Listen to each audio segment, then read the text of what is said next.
The whistle of the RMS Titanic, a mournful behemoth of sound, echoed through Southampton docks. Steam billowed, ropes groaned, and 1,000 voices mingled, a cacophony of excitement and trepidation. Louisa, her face pale under the afternoon sun, clung to the doctor's arm. "Are you sure about this, doctor?" she asked, her voice barely audible above the din. "We're really boarding the Titanic." The doctor, a whirlwind of cream linen and unruly hair, beamed a smile that didn't quite reach his eyes. "Absolutely, Louisa. A vital point in the tapestry of time. A tragedy, yes, but a tragedy that must be." Louisa shivered. She knew this drill. The doctor, custodian of the universe's timelines, often found himself preserving painful moments, ensuring the past remained unchanged, no matter how horrific. But this felt different. This felt like a voyeuristic death sentence. "But the people, doctor, the lives that will be lost." His smile faltered for a moment. He looked at her, his eyes ancient and filled with a weight she couldn't begin to comprehend. "Louisa, the threads of time are delicate. Pull one too hard, and the entire future unravels. The Titanic sinking is a fixed point. We're not here to prevent it, but to ensure it happens." He tugged her towards the gangplank, the bustle of passengers sweeping them along. The TARDIS, disguised as a rather out-of-place steamer trunk, followed obediently. As they reached Deck A, Louisa stopped, her gaze drawn to a statue positioned near the grand staircase. It was a classical figure, sculpted from gleaming white marble, depicting a woman with flowing robes and a serene expression. There was something unsettling about it, though. The eyes, they seemed to follow her. "Doctor," she whispered, pulling at his sleeve. "That statue, did you see its eyes?" The doctor glanced at the statue, then back at Louisa. "Just an artful piece, Louisa. Don't let your nerves get the better of you." He chuckled, but the sound was forced. Louisa sensed he wasn't being entirely honest. They strolled down the promenade deck, the afternoon sun glinting on the vast ocean. The air was crisp with the promise of adventure, a promise tragically destined to be broken. Captain Edward Smith, a proud and seasoned mariner, passed them, his brow furrowed with an unusual anxiety. He nodded curtly, a shadow of unease flickering across his usually jovial face. "He doesn't look too happy," Louisa observed. "He's got a lot on his mind," the doctor said, his gaze fixed on something in the distance. "More than just the usual maiden voyage jitters, I suspect." That night, as the Titanic glided effortlessly through the calm waters of the Atlantic, Louisa found herself tossing and turning in her cabin. The ship, a floating palace of luxury and opulence, felt like a gilded cage hurtling towards its doom. She couldn't shake the feeling that something was profoundly wrong. She finally rose, drawn by an inexplicable instinct. The ship was quiet, save for the gentle hum of the engines. As she made her way back to Deck A, she noticed another of the marble statues, this one depicting a muscular god, standing guard near the entrance to the grand dining hall. It was in a different position than she remembered, slightly rotated, as if it had moved. A shiver ran down her spine. This wasn't right. Suddenly, she heard a faint scraping sound from the direction of the grand staircase. She peered into the shadows and saw a figure hunched over the first statue, the woman with the flowing robes. But it wasn't a person. It was another statue, a grotesque gargoyle, its features twisted into a malevolent grin. It was chipping away at the base of the woman's statue, as if trying to undermine it. Louisa gasped, but the sound was swallowed by the vastness of the ship. She realized, with a sickening certainty, that these weren't just inanimate objects. They were alive, and they were up to something. Louisa rushed back to her cabin and woke the doctor. He listened to her account, his expression growing increasingly grim. "Living statues, you say?" Chipping away at the others, he paced the small cabin, his hands clasped behind his back. "This is worse than I thought. Much worse." "What is it?" Dr. Louisa asked, fear tightening her throat. "The Weeping Angels." He said the name a chilling whisper. "They can't be allowed to gain a foothold on this ship. Their influence could rewrite history in ways we can't even imagine." The Weeping Angels, creatures of immense power and terrifying simplicity, were quantum-locked predators. They existed only when unobserved. The moment someone looked at them, they froze into stone. But as soon as someone turned away, they could move with impossible speed, their touch sending victims hurtling back in time. Louisa understood the gravity of the situation. If the Weeping Angels corrupted the sinking of the Titanic, If they altered the course of history, they had to stop them. The doctor and Louisa began a frantic investigation, searching for the weeping angels throughout the ship. They moved cautiously, always keeping an eye on the statues, always ready to freeze them in their tracks. The marble guardians seemed to multiply with each passing hour, appearing in unexpected places, their blank eyes watching, waiting. Meanwhile, Captain Smith's apprehension continued to grow. He had received a telegram warning of icebergs in the area, far more icebergs than usual for that time of year. He ordered his officers to increase the watch and instructed the stokers to keep the ship at a steady speed, determined to avoid any unnecessary risks. The doctor noticed these precautions with a growing sense of unease. He's trying to change things, Louisa. He's trying to avoid the inevitable, but isn't that a good thing? Doctor, shouldn't we be trying to help him? The doctor shook his head. We can't, Louisa. We mustn't. The consequences would be catastrophic. The sinking of the Titanic is a keystone event. If it doesn't happen as it should, the future could collapse. He paused, his face etched with sorrow. I know it's hard, Louisa. Believe me, I know. But sometimes the greatest acts of heroism are the ones nobody ever sees, the ones that ensure the past remains intact, no matter the cost. Their investigation led them to the ship's boiler rooms, where the heat was almost unbearable. The stokers, covered in soot and sweat, worked tirelessly, shoveling coal into the roaring furnaces. A weeping angel, disguised as a Roman bust, stood perched on a pile of coal, its eyes fixed on the men below. We have to move it, Doctor, Louisa whispered. If that statue touches one of them. The doctor nodded and, with a burst of speed, grabbed a shovel and hurled it at the statue. The shovel struck the marble with a loud crack, momentarily distracting the angel. The doctor then leaped onto the pile of coal and, with a mighty heave, pushed the statue over the edge. It crashed to the floor, shattering into 100 pieces. That's one less, he said, panting. But there are many more. As they left the boiler room, they noticed that they were being followed. Two of the statues, this time depicting cherubic children, were gliding silently down the corridor, their marble feet barely touching the floor. They are hunting us, Doctor, Louisa said, her voice trembling. They know we're a threat, he replied. We need to be careful. The atmosphere on the Titanic grew increasingly tense. The passengers, oblivious to the true danger lurking among them, continued to enjoy the luxurious amenities of the ship, unaware that they were sailing towards their doom. The doctor and Louisa continued their hunt for the weeping angels, moving through the ship like ghosts, their every action dictated by the need to preserve the timeline. They encountered more of the statues, each one a potential threat, each one a piece of a deadly puzzle. They found themselves back on deck A, near the grand staircase. The gargoyle was gone, but the woman's statue was now covered in cracks, its base crumbling to dust. They are weakening it, Louisa said, her fingers tracing the damaged marble. They are trying to break free of their confinement. Suddenly, a loud alarm blared through the ship. The engines shuddered, and the smooth rhythm of the voyage was replaced by a jolting vibration. What was that? Dr. Louisa asked, her eyes wide with fear. The doctor's face was grim. We've hit something, I think we've hit the iceberg. At 23:40 ship's time, the Titanic collided with an iceberg. The impact was subtle, a mere scraping sensation, but it was enough to seal the fate of the ship and its passengers. Panic erupted on board.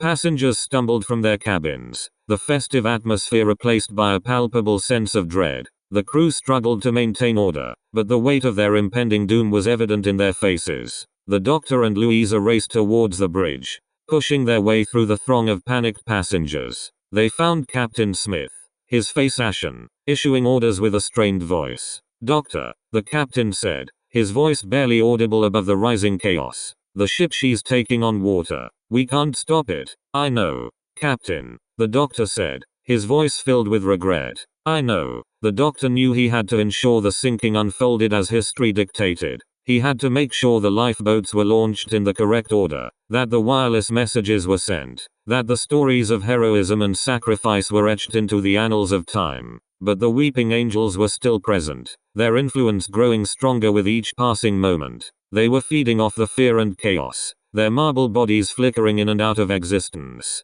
their blank eyes watching, waiting for their opportunity. As the ship began to list, the grand staircase became a scene of pandemonium. Passengers fought to reach the lifeboats, their cries of desperation echoing through the ship. The doctor and Louisa found themselves trapped in the crowd, struggling to move against the tide of panicked humanity. Suddenly, Louisa screamed, "Doctor, look!" One of the cherubic statues, its face contorted in a grotesque parody of innocence, was standing directly in front of them, its hands outstretched. It was about to touch Louisa. With a roar of defiance, the doctor threw himself in front of Louisa, shielding her from the statue's grasp. But it was too late. The cherub's cold, marble hand brushed against his arm. A searing pain shot through his body. He felt a wrenching sensation, as if his very being was being ripped apart. His vision blurred, and he stumbled backwards, collapsing to the floor. Louisa knelt beside him, her eyes filled with terror. "Doctor, what's happening?" "The angel. It touched me," he gasped, his voice barely a whisper. "I'm being sent back." His body began to flicker, his form dissolving in and out of existence. He reached out to Louisa, his fingers brushing against hers. "Louisa, you have to stop them. Preserve the timeline." And then, he was gone. Louisa was alone, surrounded by chaos and despair. The doctor was gone, lost in the currents of time, and the fate of the Titanic, and perhaps the entire future, rested on her shoulders. She looked around, her eyes scanning the panicked crowd. The weeping angels were everywhere, their influence spreading like a disease. The statues seemed to be multiplying, their marble faces gleaming in the dim light, their eyes fixed on her, judging her. She knew she had to find the TARDIS, the doctor's only hope of returning. But the TARDIS, disguised as a steamer trunk, was somewhere in the cargo hold, far below the waterline. With a deep breath, Louisa pushed through the crowd, her resolve hardening with each step. She made her way down the grand staircase, the ship listing further and further with each passing moment. The water was rising, flooding the lower decks, turning the luxurious corridors into treacherous rivers. She reached the cargo hold, dodging falling debris and struggling against the rising tide. The air was thick with the smell of salt water and coal dust. She spotted the steamer trunk, bobbing precariously in the water, but the TARDIS was guarded. 3 of the largest statues, imposing figures of Roman emperors, stood between her and the trunk. Their eyes were cold and merciless, their marble faces devoid of emotion. Louisa knew she couldn't fight them. She was just a human, armed with nothing but her wits and her courage. But she had to try. She remembered something the doctor had told her, something about the weeping angels needing to be observed. If she could keep them in sight, she might be able to buy herself some time. She took a deep breath and stepped forward, her eyes fixed on the statues. "I see you," she said, her voice trembling but firm. "I see you all." The statues froze, their marble bodies rigid and still. Louisa held her breath, her eyes darting from one statue to the next, making sure not to blink. She slowly began to move towards the TARDIS, taking small, deliberate steps. The water was up to her waist now, the cold seeping into her bones. The statues remained frozen, but Louisa could feel their power, their malevolence, pressing down on her, trying to break her resolve. She reached the TARDIS and, with a final surge of adrenaline, ripped it open. The interior of the TARDIS shimmered, a beacon of hope in the surrounding chaos. She hesitated for a moment, a wave of doubt washing over her. Could she do this? Could she pilot the TARDIS without the doctor? But then she remembered the doctor's words. Preserve the timeline. She stepped inside the TARDIS and slammed the door shut. The interior hummed with power, the console lights flashing in a dizzying array. She took a deep breath and reached for the controls, her fingers trembling. She remembered the doctor's instructions, the complex sequence of levers and buttons that controlled the vast power of the TARDIS. She closed her eyes and began to work, her mind focused on a single goal, to find the doctor and stop the weeping angels from corrupting the sinking of the Titanic. As the water continued to rise, the TARDIS dematerialized, leaving the sinking ship behind. Louisa was alone, hurtling through time and space, on a desperate mission to save history itself. Louisa's journey through time was fraught with peril. The TARDIS, without the doctor's experienced hands, was a bucking bronco, throwing her from one historical era to another. She found herself on the battlefields of World War I, in the court of Queen Elizabeth I, and even on the surface of Mars during a dust storm. Each jump was a near-death experience, a testament to the doctor's mastery of the machine. But amidst the chaos, she learned. She studied the schematics, memorized the controls, and began to understand the intricate workings of the TARDIS. Slowly, painstakingly, she became a pilot, not as skilled as the Doctor, but competent enough to keep the TARDIS from tearing itself apart. Her primary goal, however, remained finding the Doctor. She scanned the timelines, searching for his unique energy signature, the telltale trace he left behind as he traveled through time. But the Weeping Angels had scrambled the timelines, their influence creating ripples and distortions that made it difficult to pinpoint his location. Frustrated and exhausted, Louisa landed the TARDIS in London, 1912, a few days before the Titanic set sail. She needed to understand the Weeping Angels' plan. Why were they so intent on altering the sinking of the Titanic? What did they hope to achieve? She visited the British Museum, researching ancient sculptures and mythology, searching for any clue that could shed light on the angels' motives. She discovered that the angels were not just predators, they were manipulators, using their power to twist history to their advantage. They fed on the potential energy of changed timelines, growing stronger with each alteration. It dawned on Louisa that the Weeping Angels weren't just trying to change the sinking of the Titanic. They were trying to use it as a fulcrum to shift the entire destiny of humanity. By altering a single, crucial event, they could rewrite the future,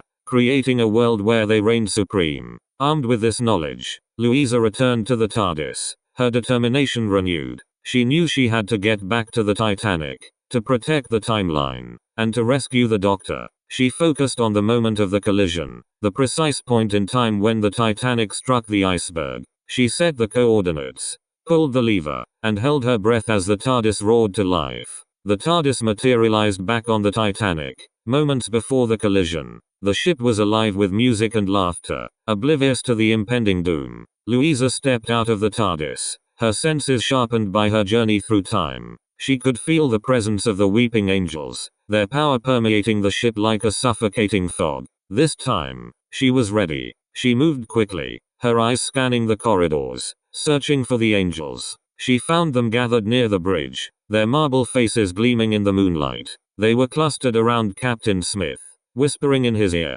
their voices a chorus of insidious suggestions. Faster, Captain, they seemed to be urging. Dodge the iceberg. You can save everyone. Louisa knew she had to intervene. She ran towards the bridge, shouting, Captain Smith, don't listen to them. The captain turned, his eyes filled with confusion. The Weeping Angels hissed, their marble forms flickering with anger. Louisa reached the bridge and grabbed the captain's arm. You have to trust me, Captain. The ship must sink. It's a fixed point in time. Captain Smith looked at her, his face etched with doubt. But I could save them all. You can't, Captain. If you try to change it, you'll doom the future. The Weeping Angels surged forward, their marble hands outstretched. But Louisa was ready. She pulled a small device from her pocket, a device she had cobbled together from spare parts in the TARDIS. A Weeping Angel detector. It emitted a high-pitched frequency that disrupted their quantum locking abilities, making them unable to move.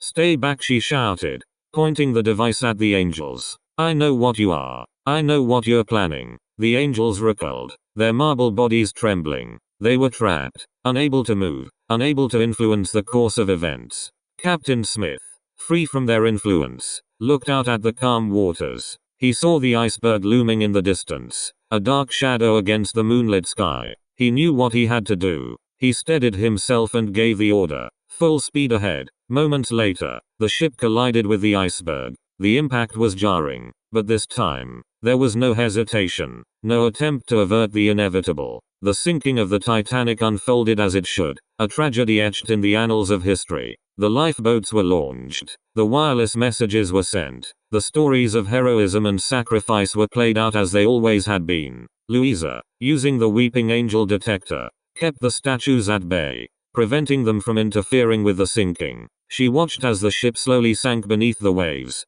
carrying her cargo of fear, despair, and hope to the bottom of the Atlantic. As the Titanic disappeared beneath the waves, Louisa felt a profound sense of loss. She had witnessed a tragedy, played a part in preserving it, and lost the Doctor in the process. She returned to the TARDIS, her heart heavy with grief. She had fulfilled her mission, but at what cost? She scanned the timelines again, searching for any sign of the Doctor. Finally, She detected a faint signal, a glimmer of hope in the vast expanse of time. His energy signature was weak, distorted, but it was there. He was alive. She set the TARDIS coordinates and launched into the vortex. Her hope renewed. She followed the doctor's signal through time and space, her determination unwavering. Finally, she found him. He was stranded in the year 1888.